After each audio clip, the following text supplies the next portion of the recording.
Metropolis shines under the bright optimism of a new age, its skyline rising like a promise against the night. At the top of the page, a bold emblem announces the legend, Superman Action Comics number 19. December 1939. The world looks to heroes now, and one man stands above the city, ready to answer. In this city of steel and light, truth and justice are about to take center stage. Metropolis shines beneath a bright, heroic sky as Superman's legend is proclaimed across the city. Faster than trains, stronger than steel, a guardian against evil. At police headquarters, Clark Kent stands ready when an emergency call comes in. A man at 211 Terrace Avenue has fallen into a strange, unresponsive stupor.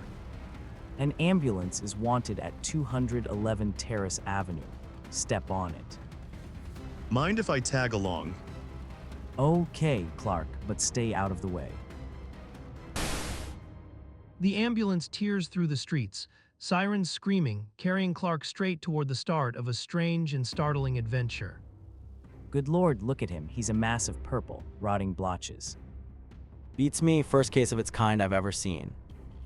Later, back at the Daily Star newsroom, Clark pounds out his story as the mystery deepens. Then suddenly, the room erupts with a cry of relief. Stop it, stop working, thank goodness he's alive. Hey, why all the excitement? The puzzled reporter is forced into a grim physical examination in a room charged with dread. Metropolis is already beginning to feel the chill of something unnatural. HMMMM. He appears normal, but... Now listen, I'm a peaceable guy, but if you don't tell me what this is all about. You're a very lucky young man. Do you realize that of all the men who examined that purple-blotched patient, you alone are alive? WS.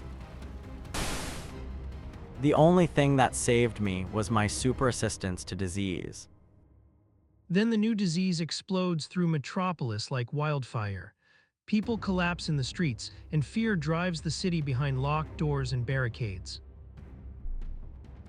Soon the avenues are choked with death wagons, hauling away load after load of putrefying bodies.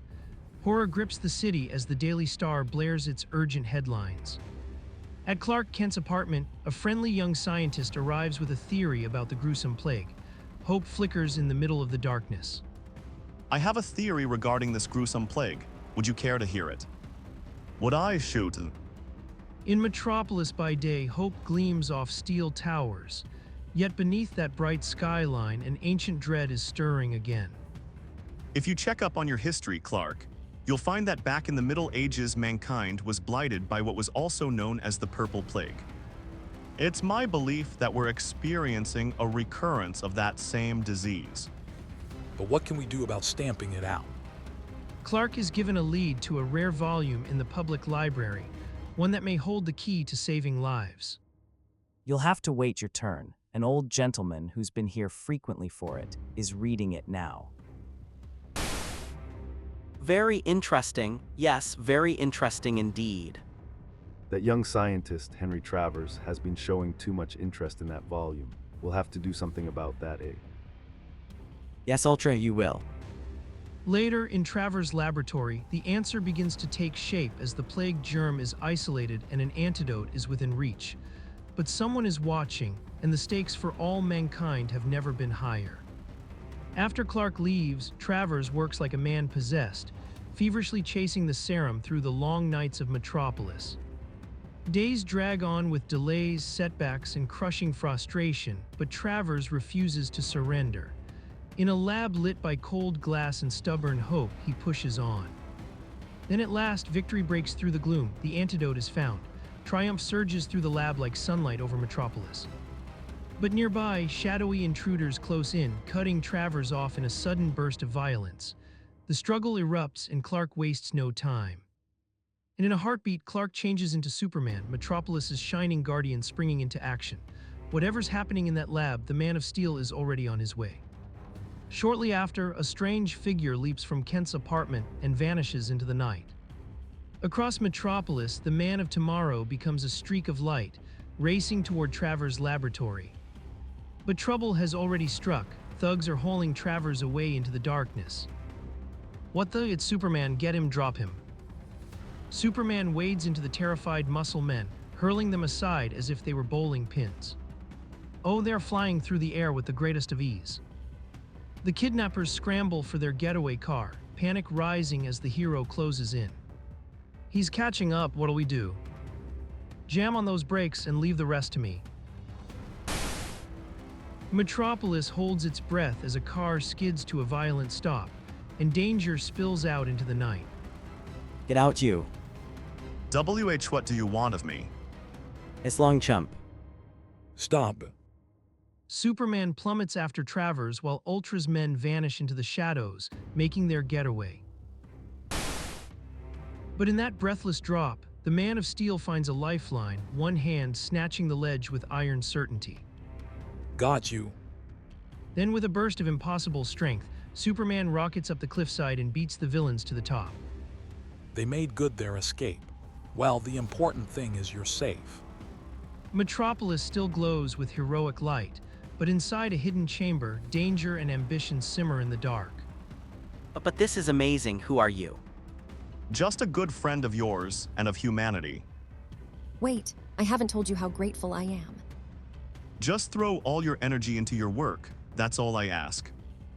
Outside, the threat only grows as Superman barges in, and the desperate conspirators scatter into the night. Superman barged in, we had to run for it.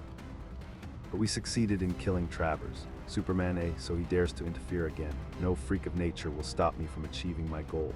The human race shall be blotted out so that I can launch a race of my own, and no one, nothing shall prevent it. Later, as Superman enters his apartment, the phone still rings into the quiet, carrying fresh urgency from the dawn. I wonder how long that phone's been ringing and who it can be. Since I last called, I've had a terrifying experience, but even more important, I've succeeded in arranging a demonstration of my serum before my scientific society tomorrow. The next morning, suspicion and outrage crackle through the room as a scientist is challenged before a packed society. And you, Dr. Greenlee, what do you think of Travers' discovery? Obvious the ravings of a sensation-seeking opportunist. You'll retract those words when I prove them wrong. The assembled scientists watch in tense silence as Professor Travers injects his serum into a victim of the Purple Plague. Minutes pass in the lab, and the promise of a miracle fades into uneasy disappointment. Well, where are the good results you so loudly predicted? I can't understand it. There doesn't appear to be any improvement in the patient.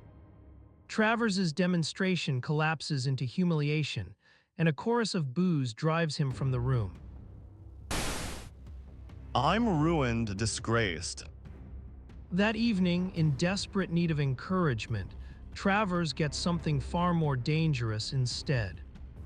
Outside the laboratory, Superman lands with a thunderous grace, then hears smashing sounds from within.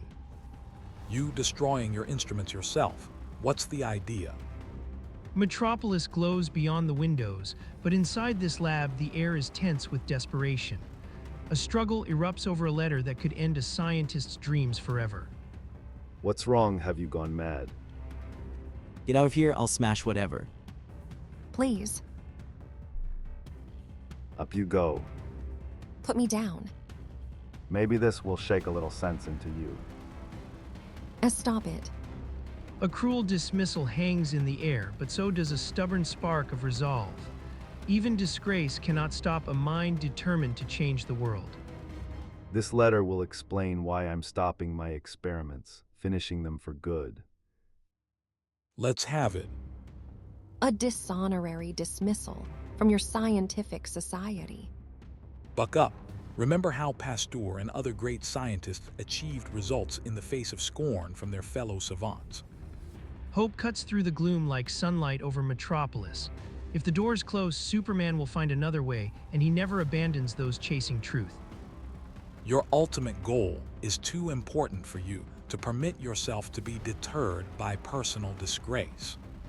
But they've closed down on me so much that the Forrester Chemical Corporation refuses to sell me the rare chemicals I need to carry on my investigations. Don't worry, I'll get those chemicals for you. Metropolis shines below, but Superman drops like a blue comet onto the roof of Forrester Chemical Corporation. With one mighty heave, he tears free the massive skylight and opens the way into the darkened lab. Someone's coming. Raise your hands, you thief. It looks like you caught me red-handed. Too bad you can't hold me. Later, the stolen chemicals are recovered, and the criminal is forced to work under watchful eyes. Here are the chemicals. Never mind how I got them. Get to work. You've given me new hope. Mission accomplished, Superman launches back into the sky above Metropolis, leaving only inspiration in his wake. Later, Metropolis gleams below but high above the city. A sinister plot takes shape in the shadows. As your Superman unconscious, I thought that electric gun would be sufficient.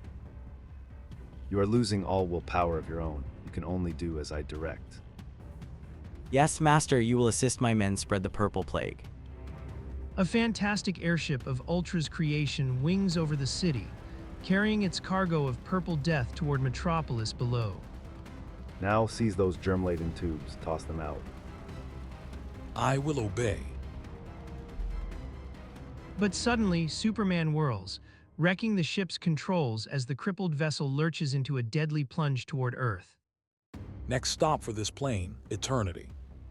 The ship is destroyed, and Superman makes good his escape, leaving Ultra raging in defeat. Blast him, I was tricked. He only pretended to be under my hypnotic suggestion. Next morning in Metropolis, Clark Kent hurries to work as the city wakes beneath a bright, uneasy sky. What happened? That boy fainted. The purple plague.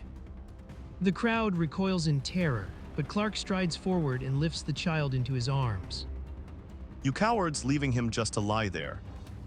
Kent rushes the stricken youth to the hospital, moving fast through the hopeful daylight of Metropolis.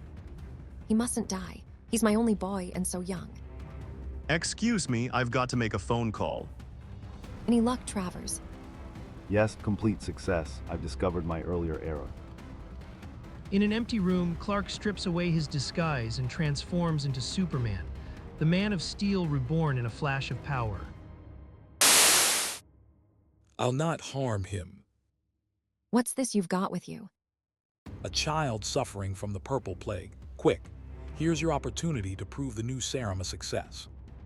With the boy in his grasp, Superman leaps from the hospital into destiny, and the next moment could decide the child's fate. Metropolis glows with hope as Superman stands anxiously by, watching Travers prepare a vital experiment. Not just this child's life hangs in the balance, but thousands more depend on the outcome of this operation. Look, the purple blotches are disappearing. Do you understand? It's a success. A success. That's great. Later, as Travers returns the child to its anxious father, the room fills with trembling relief. Now do you think that I am a fraud? I'll have you reinstated in the society at once, and your serum made available to all doctors. You're a great man, Travers, a great man. Returning to Ultra's stronghold, Superman confronts the villain at last, and the air turns cold with danger. Superman back, or I'll blast you out of existence. Try it. The gun explodes in Ultra's face, and with a final terrible crash, the purple plague is ended, along with the fiend who created it.